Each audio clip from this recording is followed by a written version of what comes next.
Bike Resenha, isso mesmo aí, galerinha. Vamos assistir agora a segunda parte da entrevista com o Márcio Ravelli, esse especial de final de ano aí do Bike Resenha, onde o nosso trideca campeão brasileiro conta a sua carreira, seus projetos, a sua história. Vamos lá? Vamos conferir, segunda parte. Roda!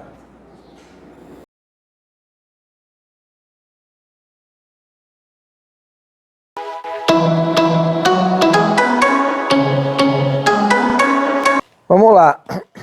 Agora vamos falar das suas equipes aí. Fala pra mim, uma pincelada rápida aí. Você começou correndo em Itu mesmo? Sorte. Começou correndo e já foi pra KHS? Primeiro ano eu já fui pra KHS. KHS era de onde?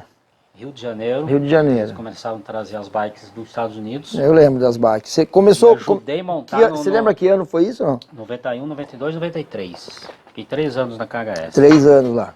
É. Já ganhou um brasileiro lá ou não? 91, 92 e 93. Ganhou 3 seguidos lá. Desculpa, 93 não ganhei. É. Eu perdi pro Miguel Giovannini. Ah, Giovannini. 91, 92, depois 95. Giovannini era carioca também, não? Ele é mineiro. Mineiro. Giovannini é Juiz de Fora. É. Daí saiu da KHS, foi Aí pra fui contratado pra Calói. Calói. Foi um ano muito bom. Foi o ano da financeiramente. Olimpíada. Foi um ano muito bom. Foi aquele ano que você foi arrebentando o maior salário do ciclismo aqui no Brasil. Só eu e o Bruno Calói que tinha o mesmo salário. O resto. Porque ele era dono da Calói. A retirada mensal era igual. Até parece. E daí depois a Calói foi Scott daí já ou não? 94, 95, 96 e 97. Scott. Fui Calói. É. 98, Scott. Scott. Scott, eu tive uma pequena passagem na Astro, com o Daniel que hoje é da Bike Lacarte. É. Fiquei um ano, quase um ano. Mas eu fiquei de 98 até 2012 com o Scott. Muito tempo, né? Muito tempo. Muita gente associa o seu nome a Scott, né? Muito Pessoas... tempo. A minha vida profissional, assim que eu digo profissional mesmo, que aí eu comecei a ganhar dinheiro, entender o profissionalismo mesmo, até foi porque na década de 90 a gente achava que era profissional porque a gente corria e se dedicava, mas com carteira, com coisa, com aquela, sabe, contrato, a gente passou a entender depois. Foi lá na Scott. Mesmo porque... Na verdade foi Calói. A galera lá na Calói já era registrado, né? Todo mundo lá era registrado. Era registrado.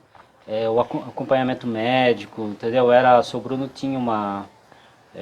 já tem uma visão, né? Uma visão, o cara era incrível como ele gostava do ciclismo. E aí o mountain bike veio na cola, né? E na Scott também o pessoal que estava lá, o Jean, o Rafa, era muito profissional, né? Sempre foi muito... Porque eu trouxe todo o profissionalismo com o Jean. O Jean também já entendia muito, porque entendia. é um cara que viajava muito e conhecia os caras da Scott Internacional. E não foi diferente, a gente até teve uma estrutura muito boa na Scott. Bicicletas boas, né? Eu lembro na época, eram as bikes. Com aquele ônibus da Mercedes. Eu lembro, nossa. Tocava horror, né? Vocês tiveram o patrocínio da Jeep também, né? Na uma época. Primeiro foi Jeep, depois foi Mercedes. Depois foi Mercedes. Acho que foi Fiat também, numa época. Mas assim, a gente chegava, nossa, parecia que era... Eu lembro da estrutura, quando o Capivara subia em cima do ônibus. Equipe Sky chegando... O Capivara fazia parte, não fazia dessa época? Capivara, Roberto Stoll, Edu. Odair Pereira. Cabeça. O Urubu. Acho que só, não lembro. Não tinha mulher? Tem um pôster, tinha Roberto Stopp. Ah, Roberta. Tá. Roberto, Odair, Capivara, Urubu e eu. Uma baita de uma equipe, né? Depois entrou o Robson Ferreira, entrou uma época. E eu lembro que demorou pra Scott entrar no ciclismo, né? Todo mundo ficou esperando isso acontecer e demorou muito, né? Porque ele é mountain bike.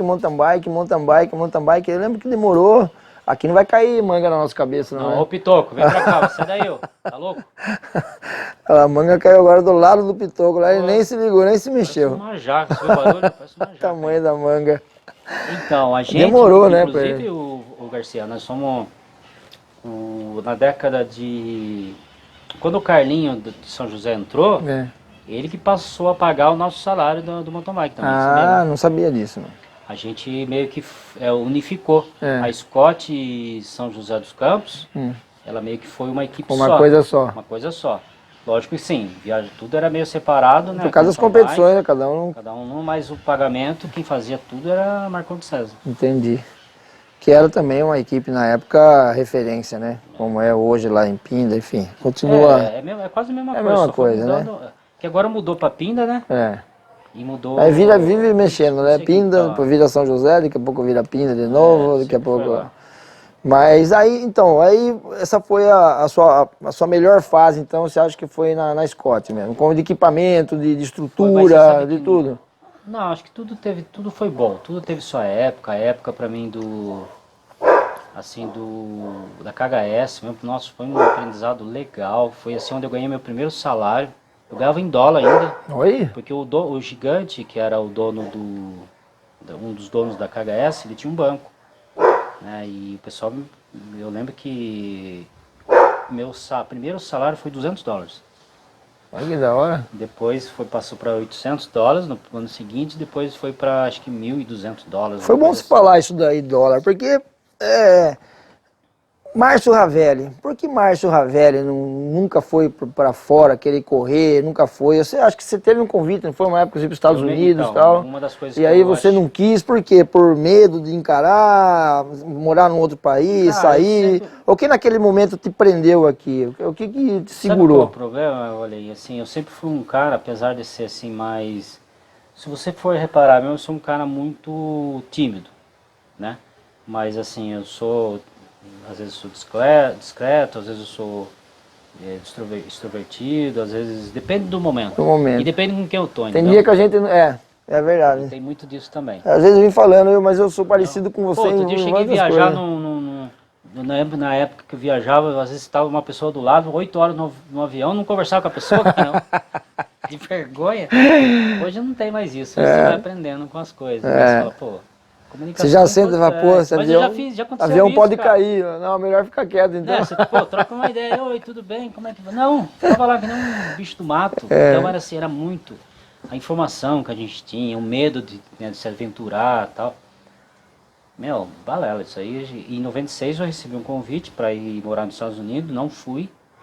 Foi antes da Olimpíada ou depois? Foi logo depois. Logo depois da Eu Olimpíada. tinha tido Olimpíada, tinha ganhado a Cactus Cup aqui no Cactus Brasil, Cup, eu lembro. do Andrés Brenes. Até corri isso aí, você Ele acha? foi quarto no Mundial, eu ganhei dele. Eu lembro Eu tava dele. andando pra caramba nessa época. E se eu tivesse ido, garanto pra você que eu ia dar trabalho pros primeiros do Mundial.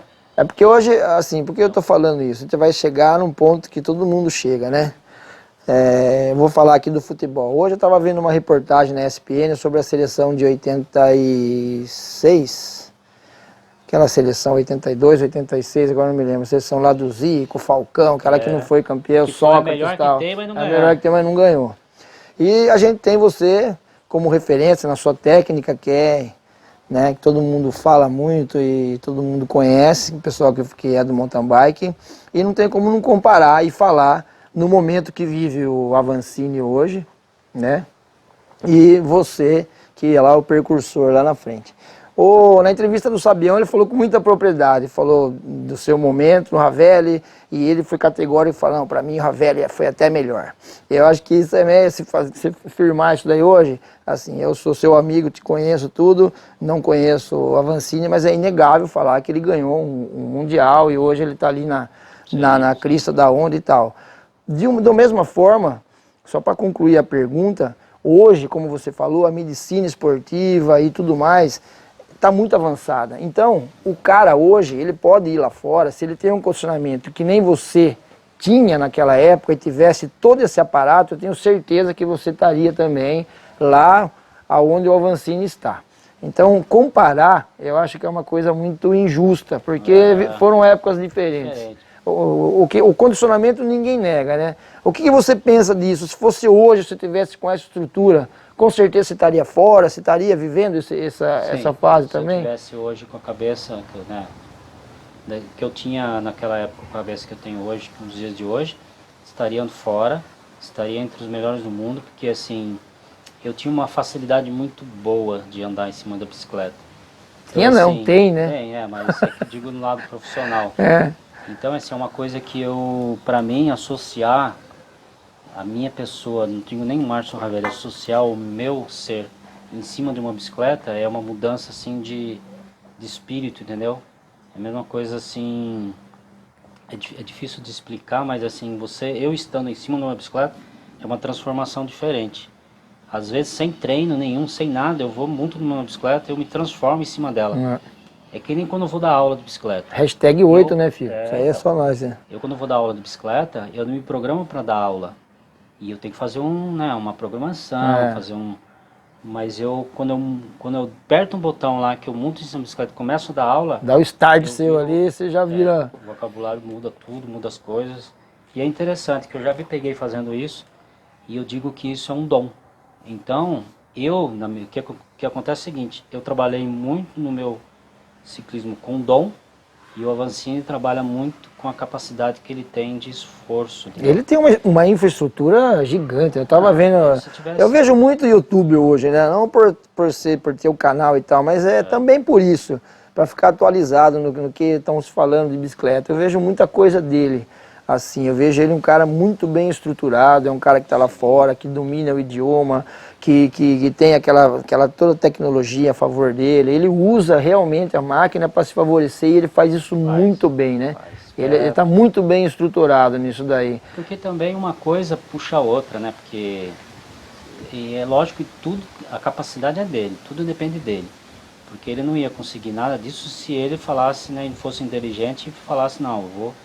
Porque assim, falar outros idiomas, né, montar a equipe que ele montou da Caloi Team, enfim, você tem um futuro fora da bike imenso. Sim, ele é muito carismático, né, também. Eu não conheço ele pessoalmente, eu nunca conversei com ele assim, mas eu vejo que ele passa uma coisa tipo o Guga passava, tipo aquela imagem do bom moço, do cara tranquilo, do cara que é receptivo e tal. Ele é desse jeito mesmo, você que conhece ele é assim, fora. Eu convivi com ele, a gente teve na equipe, a segunda versão que eu fui para Caloi, nós estivemos na mesma equipe, um cara muito centrado, mas o Avancini me prendeu muito também, porque teve em 96 um episódio que ele até foi maltratado porque assim, o atleta, as pessoas têm que entender que o atleta, ele sofre uma pressão muito grande, psicológica principalmente. Imagina ele, cara, um dos melhores do mundo, ter que lidar com uma situação que ele é o favorito, ele é um dos favoritos. Entendeu? Diferente, se você for correr o Billy Nath aqui, uma prova... Estão falando da média paulista, a gente já fica, nem querendo desmerecer. Aquela pressão, né? Mas você fala, pô, tem obrigação de ganhar, eu tenho que ganhar isso aqui. Um cara que é campeão mundial. Sim. Nós estamos falando de uma média paulista. Mas o nervosismo é a mesma coisa, a pressão é a mesma coisa. Então um cara que já foi campeão mundial, que tem tudo isso aí nas costas, sofre uma pressão muito maior, porque tem a mídia em cima dele, patrocinador e tudo mais. Às vezes as pessoas até não cobram isso diretamente. Mas você se cobra porque você sempre tem que estar... Uma coisa é chegar no topo, outra coisa é se manter. Então ele está tendo que se manter da melhor forma e ele tem que ficar dando entrevistas, ele tem que ficar viajando, ele tem que... Pô, aí tem toda a agenda. Uma filha que está aí e tal. Imagina ele como pai, tendo que viajar e a filha em casa. Não é fácil. Acho que não tem um ano. Não é fácil. Então é uma saudade que dá, uma coisa que você tem que administrar. Então assim, ele é muito centrado. Eu acho que assim, se não for dos atletas, do modo geral, nem do ciclismo, mais concentrado e mais centrado que existe no esporte. A gente percebe isso, né? Quem ele mesmo acompanha... Ele fala, não posso ser o melhor, mas eu sou dedicado. Isso, a imagem que ele passa é exatamente essa, que eu que nunca vi, não conheço, então, assim, eu acho que tenho essa ideia dele. Comparar eu com ele, primeiro que não dá para comparar, porque... Não, eu não gosto de fazer isso, de comparar. Mas se a gente fosse comparar, assim... Não digo nem como pessoa, porque eu também sou uma pessoa boa e diferente, tenho as minhas particularidades, ele tem as deles, mas assim, se a gente for comparar dentro da pista, como se fosse dentro da pista, com uma comparação, eu acredito que eu tenho um dom um pouquinho maior de técnica, né? Bicicleta, desenvolvimento, um pouco mais, sabe, aquela postura, flexibilidade, estou dizendo no nível de pilotagem. E talvez eu não seja tão centrado igual ele, como treinamento, por exemplo. Eu sou, não, na época mesmo que eu treinava, fazia os meus treinos, mas eu sempre fui um cara meio que quase que vagabundo. Eu vou falar aqui, hein? Posso falar? Vou falar. O cara não tomava café de manhã. O Romário não treina, né? Fazia gol. Era exatamente isso. Aí eu falava. As pessoas falavam assim, eu já cheguei a treinar 100 km sem beber água, essas coisas assim, mas assim... eu sou eu. Então as pessoas às vezes não posso nem essas coisas, não é nem pra falar, senão É. eu começo a treinar sem garrafa. É verdade, mas são outra época, né? Porque assim, a gente viveu uma outra época de pedal. E realmente, eu saía de casa sem tomar café, às vezes quando marcava de vir, passava na sua casa, às vezes você também quase não comia nada, ou ficava lá uma banana e só, e parava em Cabriúva, tomava uma coca ou não sei o quê. Mas eu digo uma coisa pra você, Mas sem querer, lógico, você tá falando de comparação, É. se os atletas, não estou nem falando de avancinado, falando dos atletas de hoje em dia, É. se eles fizerem metade do que eu faço para andar de bicicleta,